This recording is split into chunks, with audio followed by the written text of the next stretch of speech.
Katakanlah apa yang salah, tegurlah, dan nasihatilah dengan segala kesabaran dan pengajaran. Ingat MKE, nasihatilah dan tegurlah dengan segala kesabaran.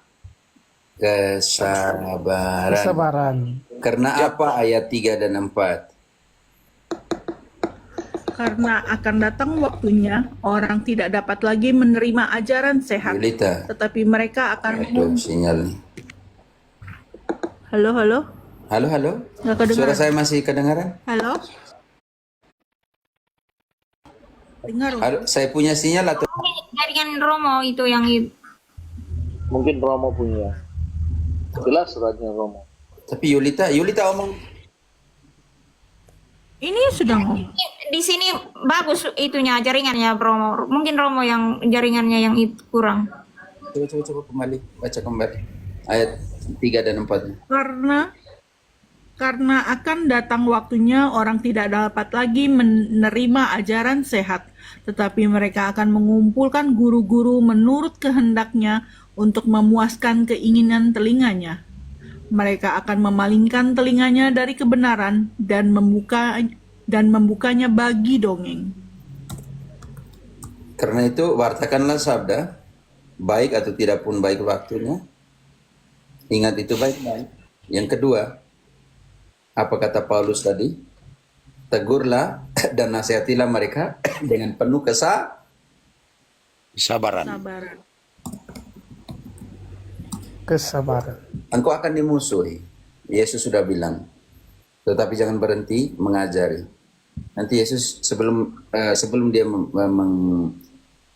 melipat gandakan roti tentang mujizat melipat gandakan roti dan semua itu, dia mengajar dulu. Engkau akan dibenci karena Kristus, karena kebenaran. Matius 10 ayat 22. Paulus bilang, apakah nanti saya akan menjadi musuhmu ketika mengatakan yang benar? Matius 10:22. Matius 10. Kamu akan dibenci semua orang oleh karena namaku, namun orang yang bertahan sampai pada kesudahannya akan diselamatkan. Dan Galatia 4 ayat 16, apakah aku akan menjadi musuhmu ketika mengatakan yang benar? Galatia 4:16, apakah dengan mengatakan kebenaran kepadamu, aku telah menjadi musuhmu? Baca kembali. Apakah dengan mengatakan kebenaran kepadamu, aku telah menjadi musuhmu? Apakah dengan mengatakan yang benar kepadamu, aku telah menjadi musuhmu? Wow. Ya ini, karena itu jangan pernah berhenti mengajar. Matius 9 ayat 36. Yesus bilang begini, mereka seperti domba tanpa gembala. Romo-romo, saudara rekanku, jangan lupa pesan ini, mandat mulia dari Tuhan ini. Mereka seperti domba tanpa gembala. Yang harus saya buat adalah ajarkan mereka. Melihat orang banyak itu, tergeraklah hati Yesus oleh belas kasihan kepada mereka, karena mereka lelah dan terlantar seperti domba yang tidak mempunyai gembala. Lanjut, lalu apa buat Yesus, buat apa? Lalu katanya kepada murid-muridnya, tuaian memang banyak tetapi pekerja sedikit. Ingat baik-baik, imam hanya satu. Untuk proki yang besar, kalau kalian tidak mau bagaimana? Ingat itu, baca kembali tadi ayat 36-nya. Dari 35. Yesus berkeliling ke semua kota dan desa. Ia Ingat itu. mengajar dalam rumah-rumah ibadat mereka Berkeliling dan untuk memberitakan mengajar. Injil kerajaan. Ingat, berkeliling untuk mengajar, bukan untuk kasih pasta rantai di KKR. Berkeliling untuk apa? Baca kembali. Yesus berkeliling ke semua kota dan desa. Ia mengajar dalam rumah-rumah ibadat mereka dan memberitakan Injil kerajaan serta menyembuhkan orang-orang dari segala penyakit dan kelemahan. Lanjut. Melihat orang banyak itu, tergeraklah hati Yesus oleh belas kasihan kepada mereka, karena mereka lelah dan terlantar seperti domba yang tidak mempunyai gembala. Tapi ingat ayat 35, yang Yesus buat adalah mengajari mereka. Banyak orang yang tidak tahu karena imannya, tentang imannya. Karena itu Yesus mengajar. Mengajar, karena mereka seolah-olah selama ini domba tanpa gembala. Tidak ada yang mengajari. Tidak ada yang mengajarkan mereka. Maka mereka seperti anak kecil yang diombang-ambingkan oleh berbagai pengajaran. Romo-romo yang ada di sini, yang sempat dengar, jangan lupa itu, mengajar. Supaya domba-domba ini jangan seperti domba tanpa gembala. Tugas pertama, mengajar. Yesus bilang begitu, mengajar. Injil bilang begitu. Mengajar karena apa? Karena mereka seperti domba tanpa gembala. Yesus pergi ke seluruh tempat-tempat, masuk keluar rumah, masuk keluar kota. Mengajar. Karena dengan pengajaran itu orang sampai kepada kebenaran. Tuhan menghendaki semua orang selamat. 1 Timotius 2 ayat 4 menghendaki semua orang selamat dan sampai kepada pengetahuan akan kebenaran. Siapa yang mengajar supaya mereka sampai kepada pengetahuan akan kebenaran? 1 Timotius 2 ayat 4. 1 Timotius 2 ayat 4. Yang menghendaki supaya semua orang diselamatkan dan memperoleh pengetahuan akan kebenaran. Menghendaki semua orang selamat dan sampai kepada pengetahuan akan kebenaran. Siapa yang mengajar supaya mereka sampai kepada pengetahuan akan kebenaran? Dan pengetahuan akan kebenaran, ketika mereka sampai di sana, maka kebenaran akan mengenal kebenaran dan kebenaran akan membebaskan. Yohanes 8:32. Yohanes 8:32.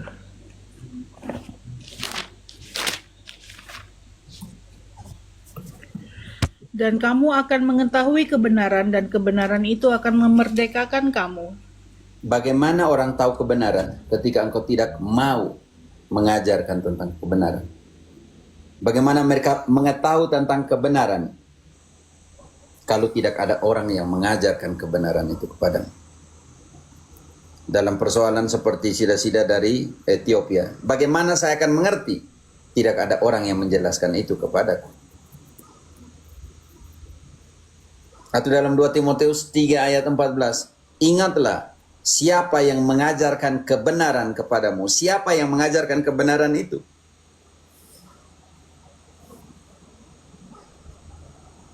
Kebenaran, anak jalanan, Maria Puji. Supaya engkau menjadi ahli hukum, engkau harus belajar di guru-guru di fakultas apa? Hukum. Bukan mic-mu, Maria Puji.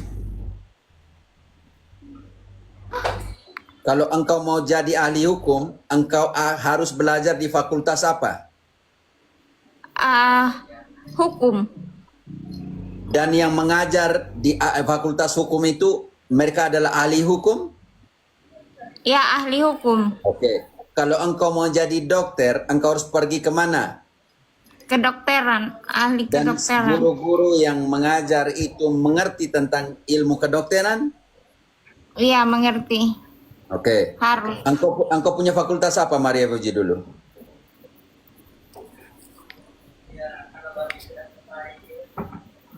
Fitness aku Romo nggak ada. Oke. Kalau engkau mau mengerti tentang olahraga, jadi pelatih yang handal, engkau harus belajar atau tidak? Belajar dulu mana aku langsung bisa. Lebih Mourinho pas. itu bukan pemain bola, tetapi dia ada di sekolah-sekolah pelatih. Tetapi Protestan terbalik. Baca kitab suci dan kau tafsir sendiri. Sudah selesai. Itu seolah-olah suruh engkau jadi dokter tanpa harus mengetahui kedokteran seperti apa. Kan jadi lucu. Itu seperti engkau masak tetapi tidak belajar masak. Engkau tidak tahu masak, engkau langsung pergi ke dapur dan langsung kau masak. Itu hasilnya seperti Protestantisme itu. Kenapa? Karena Protestan itu membaca Alkitab seperti buku bahasa Indonesia mu. Itu yang jadi persoalan. Itu jadi persoalan. Kita nih mau jadi dokter, kita harus belajar ilmu kedokteran. Kita nih mau keuangan, kita harus belajar akuntan dan butuh guru-guru. Tetapi kenapa tidak aplikasi dengan kitab suci? Engkau baca kitab suci dan kau tafsir sendiri. Itu jadi 60.000 denominasi karena itu. Mana ada yang baru keluar dari penjara, besoknya adalah pendeta. Hanya karena dia baca kitab suci. Di mana kitab suci bilang kau baca dan kau jadi pendeta? Banyak itu. Kita tanya, dia dari ini rumah teologi yang mana? Seperti Yudas Iskariot, Yudas of Rome. Kau ambil ini, kau pakai pisau mau bedah toh? Kalau kita ngomong tentang teologi, penafsiran itu membedah. Kau pakai pisau bedah dari mana? Itu kan tidak perlu tahu. Tidak, saya juga harus tahu. Karena dari rumah teologi yang mana engkau bisa menafsirkan itu. Itu seperti kau mau operasi orang, tetapi kau belajar ini psikologi. Bagaimana kau mau bedah dia di rumah sakit? Tolong dong teman-teman Protestan. Mau supaya baca, mau matematika kau harus belajar. Mau kitab suci kau langsung tafsir suka-suka. Tidak bisa kah teman-teman? Lihat ini nih. Ini ada berapa ini? Ini belum semua ke sana. Perjanjian lama 1, perjanjian lama ada 5. Belum lagi bongkar semua yang sebelah sana di perpustakaan. Kan jadi lucu. Mau belajar matematika, mau ahli matematika, belajar matematika kepada orang yang namanya ahli matematika. Mau jadi dokter harus studi di fakultas dan butuh guru kedokteran. Mau jadi akuntan butuh guru akuntan. Ini mau baca kitab suci semua bisa jadi guru. Bagaimana? Semua sudah tahu engkau baca selesai. Kan susah, kesian di situ. Makanya lahiran 60.000. Kemarin bunuh orang, masuk penjara, keluar bulan depan jadi pendeta di sini di Kolombia. Tahun lalu perkosa orang, perkosa anak-anak di bawah umur, 2 tahun berikutnya dia sudah jadi pendeta. Ya memang Santo Paulus, tapi Santo Paulus pergi belajar. Berada bersama dengan dengan ini Collegium Apostolic, berusaha untuk masuk ke dalam persekutuan. Dan dia omong satu gereja. Dan dia omong gereja didirikan di atas dasar para rasul. Saya lebih memilih di gereja yang adalah rumah sakit orang berdosa daripada museum orang kudus. Saya lebih memilih jatuh dan bangun dalam dosa daripada orang yang di sebelah bilang dia sudah kudus semua. Lalu kenapa masih hidup? Punya roh Dan kudus memilih semua. gereja yang kau jatuh ada sakramen pengakuan dosa. Daripada di sana dikatakan kau sudah dipredestinasikan untuk selamat. Oke teman-teman, saya tidak bisa lagi. Harus ganti pakaian ini, harus mau jalan. Terima kasih semuanya. Ya, Jangan Mo. marah. Terima kasih Romo. Harus antar Terima kasih, misionari. ya. Tuhan memberkat. Minta maaf le. Hati-hati. Kalau mau belajar marketing, pergilah belajar di Yulita. Dia tahu marketing itu seperti apa. Ini pergi mau belajar marketing, ya kau pergi ke pemabuk. Bagaimana pemabuk mau ajar kau marketing? Pokoknya kebenaran harus katakan terus. Ini berjawa ini bahaya, susah ini berjawa. Ya, terima kasih ya, Pater. Yo, Mohon maaf, memang aku mau maaf Pater, salah saya Pater. Saya mau melanjutkan dari Bapak kebenaran ini tadi. Apa yang Bapak? Iya, tapi saya harus ganti pakaian ya teman-teman ya. Jadi, lanjut sedikit tapi nanti saya kasih mati, oke. Oke, memang itu memang fakta, Pater. Di paroki saya di Manggarai Timur ini itu sudah puluhan kakak yang sudah beralih ke Protestan. Celaka. Ya benaran itu di Manggarai Timur tuh. Jadi awalnya dulu begini kan, ada orang itu merantau ke Malaysia, terus dia pulang, istrinya itu menikah lagi gitu. Nah terus dia minta ke uskup untuk diceraikan, ya kan, aturan dalam gereja Katolik kan tidak bisa kalau sudah nikah gereja nggak bisa diceraikan gitu. Akhirnya dia tetap ngotot, ya udah, akhirnya ya nyebrang ke sana. muncullah dari situ sudah berkembang ya, dia mungkin ada yang doktrin kan satu-satu masuk sampai sekarang itu sudah puluhan kakak itu tuh satu paroki kami. Sama dengan di Bejawa. Nah ini Sama dengan di Bejawa. apa nama PR besar juga untuk bagi gereja gitu. Iya, kurangnya belajar, kurangnya Pimpinan kurang pengetahuan membuat edukasi. orang tuh imannya gampang goyang ya. Dan juga faktor ekonomi. Masalahnya begini, sasaran mereka itu orang-orang yang Katolik manggut-manggut aja, gitu kan? Ya, Iya. jujur Namanya- saja. sasaran kalau mereka itu- namanya orang kampung teman-teman, kan sasaran tidak mereka itu semuanya namanya yang orang-orang lemah.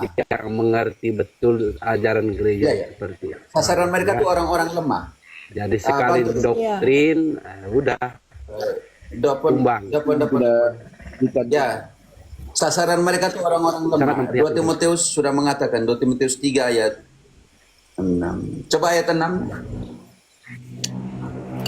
Sebab di antara mereka terdapat orang-orang yang menyeludup ke rumah orang lain dan menjerat perempuan-perempuan lemah yang syarat dengan dosa dan Ya. dikuasai oleh Ya. berbagai nafsu. Mereka cari orang-orang lemah, orang-orang kecil. Jerat apostasia mulai dari situ. Mulai cari orang-orang yang lemah. Yang pertama, lemah dalam iman, lemah dalam kondisi sosial, tetapi juga lemah dalam pengertian penolakan sosial, miskin dan semua. Mereka masuknya lewat situ. Karena itu Santo Paulus sudah mengatakan seperti itu. Ini berbahaya sekali. Itu dosa apostasia itu Santo Paulus keras sekali dalam 1 Timotius 4 ayat 1. Mereka sudah tahu berada dalam kebenaran dan mereka keluar. Dan keluarnya bukan ke ajaran mana, tapi ke ajaran apa? 1 Timotius 4 ayat 1. Roh dengan tegas mengatakan bahwa pada waktu-waktu kemudian ada orang yang akan murtad lalu mengikuti roh-roh penyesat dan ajaran setan-setan. Roh penyesat dan ajarannya setan. Itu hati-hati dengan apostasia. 2 Tesalonika 2 ayat 3.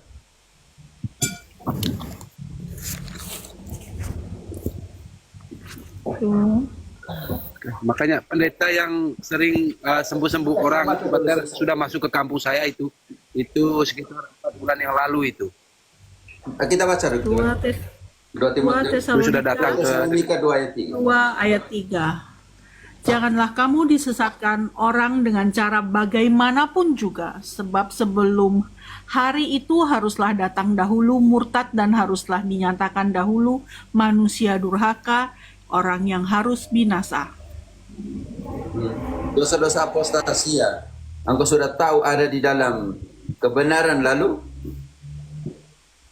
Dan mereka yang keluar dari kita itu bukan bersama dengan kita. 1 Yohanes 2 ayat 19.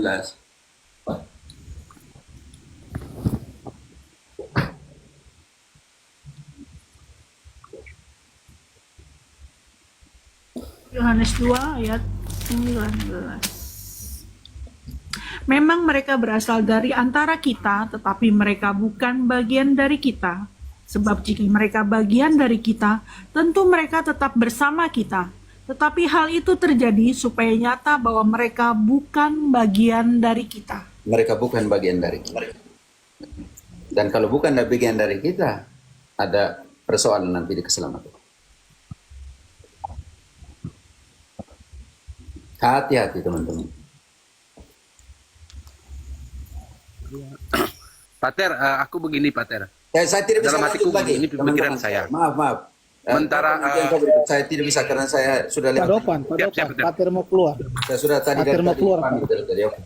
Baik, Oke, Pater. Terima Oke, kasih. siap. Terima kasih. Oke, selamat. Siap Pater, siap Pater. Nah, Yulita ini. Selamat. Yulita mau yang mana nih? Yang itu, yang biru. Yang untuk halus? Atau yang untuk olahraga saya? Yang biru pasti enak. Yang Bagus untuk loh. olahraga saya? Awas lo yang nggak bawa. Semuanya bagus. Kalau sudah pamer, awas nggak bawa. Tidak umat yang kasih. Bilang apa, umat Kolombia kan perhatikan itu. Mereka tidak mau kita bau jelek.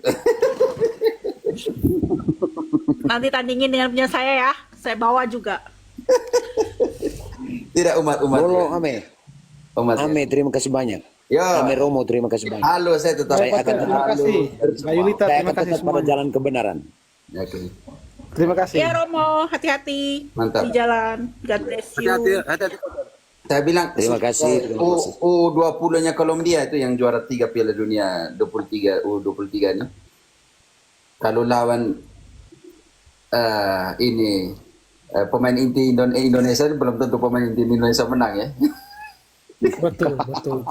Wih, gila itu. Mereka skala Prancis sebenarnya mereka masuk final hanya kebobolan kecil, tidak jaga baik-baik lawan Argentina jadi 1-0. Tapi lawan Marokes, Bravo, Argentina. orang sudah bilang pasti Kolombia lawan Marokes di final. Artinya benar. Argentina kalah 2-0 dari Maroko. Iya, betul sekali. Oke. Yuk. Baik, Pater. Terima kasih Yuk. banyak. Terima kasih. Ame Romo. Yuk. Kobe. Kobe. Ya, saya pagi siang, kamu Kobe.